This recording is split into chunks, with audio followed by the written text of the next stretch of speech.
السلام عليكم ورحمة الله وبركاته. kusoo dhawaada maalin cusub iyo waan iswada karam. Videogii hore waxaan ka hadalnay schizophrenia iyo waxay tahay. Waxaan rabaa inaan ka hadlo maanta schizophrenia calaamadaha ugu waaweyn oo lagu garto iyo of course markii laga hadlayo psychosis waa calaamado oo ay wadaagaan jiraan and qofka badanaa oo psychotic ama schizophrenia qabta cudurrada oo aan dhahnay severe mental illness ka mid yihiin waxaa badanaa waxay qabaan hallucination iyo delusions ama delusion. So waxaan rabaa inaan kala bixiyo labadaas iyo mid kasta waxay tahay aan idiin sheego. So hallucination waxay badanaa ku xiran tahay shanta dareemo. So shanta dareemo waxa waaye hallucination midda koowaad waxa waaye auditory, which means qofka waxay maqlaysaa oo dadka kale ay maqlaynin. Visual waxay arkaysaa iyo qofka kale ay arkaynin.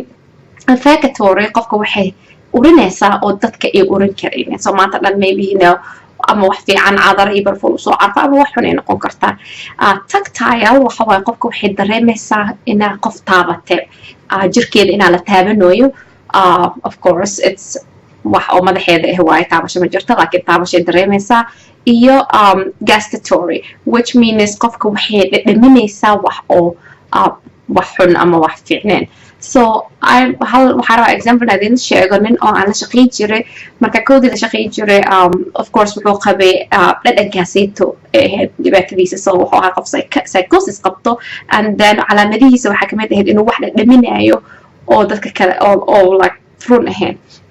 So unfortunately ninkaasayto marka koodii markii aanay bartay nin oo daawo qaato ahay uu fiicnaay aad iyo aad u fiicnaay nin dheer oo maasha Allah xoog weyn u ahay and then sanad kadib oo isoo noqday daawada soo iska dhaafay aan ugu yaraan 60 pound ka degtay nin caato oo wuxuu noqday tacbaan and sababta waxay noqotay inuu maxaa dhadhaminaa saxaro oo afkiisa ka dhadhaminaa. So cunto ma cuni karo cunto ku dageyso markasta wuu mataga heer oo inuu eeg matago gaar because calooshi wax magal wax uu gelin kara malaha cunto ka dageysa malaha because of dhadhankaas oo afkiisa ka dhadhamihayo.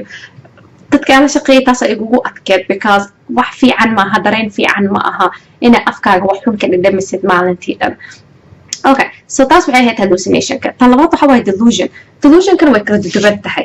So delusion-ka masalan waxay u kala baxdaa qof oo fixed beliefs qabto. So waxyaaba ay aaminsan horta delusion macnaheedu waxa waaye wax ay aaminsan tahay oo noo run yahay. So dadka delusionalka waxa waaye waxay kala bixin la yihiin runta wixii waxaan real ahayn waxay ay beentay kala bixin karin.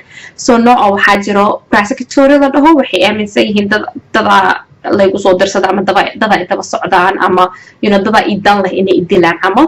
Mid kale waxa waaye mid oo la dhaho grandiose like waxay qabaan fikrad oo qof famous ahaan qof mashhuur ahaan lacag lahaan qof saana ay aaminsan it's not wrong why like kala bixi karaan runta iyo beenta. Waxaa jirto qof dad oo la dhaho religiosity wax la dhahaa jiro. Religiosity waxa waaye waxay aaminsan yihiin prophet inay messenger ilaahay uu soo dirsaday. nimanka aan la shaqeeyay mid kamid wuxuu ahaa prophet aan ahay nabi aan ahay ilaahay soo dirsaday oo dhaha dadkiina badbaadiyaa la isoo diray. So unfortunately we aaminsan inay run tahay and it's very dangerous because naftooda iyo dadkay wax gaarsiin karaan. Okay, so taas macnaheed ma inay iga dad danger yihiin. Unfortunately markay dad qof wax gaarsiiyaan is because judgmentigooda waxa poor like qiyaastooda iyo sixi iyo qaladkii kala baxsan yihiin ma aha inay dad xun yihiin oo dadka inay dilaan rabaan. waxaa jira wax oo somatic la dhaho delusionalka markii laga hadlaayo which means qofka waxay aaminsan tahay inuu masalan korkiisa wax oo chip la dhaho ku jiro ama masalan camera ugu jirtay ku dhahayaan iyo wax oo control la dhaho qofa maskaxdeeda control so qof ay dhahooso inta suubi qof ay dhahooso waxaan inta sameey ani like remote ala ii wataa ama wax kasta aan suubinayaan qofa control so wax ma sameyn kara because qofkaas iikan wuxuu yihiin cabiid camal. So waxaa rab marka inaad sheego hallucination and delusions waxa ay kala yihiin iyo waxa kala baxsan yihiin. dadka badankood oo severe mental illness ka qabaan either waxay qabaan hallucination ama delusion ay qabaan sometimes way isku darsan tahay. So certain delusions iyo certain hallucinations ka arkaysa symptomskooda. Waa intaas oo la soo gaabiyay psychosis-ka iyo waa mahadsantihiin iyo waa la soo dhigay. Assalaamu calaykum warahmatullahi wabarakatuh.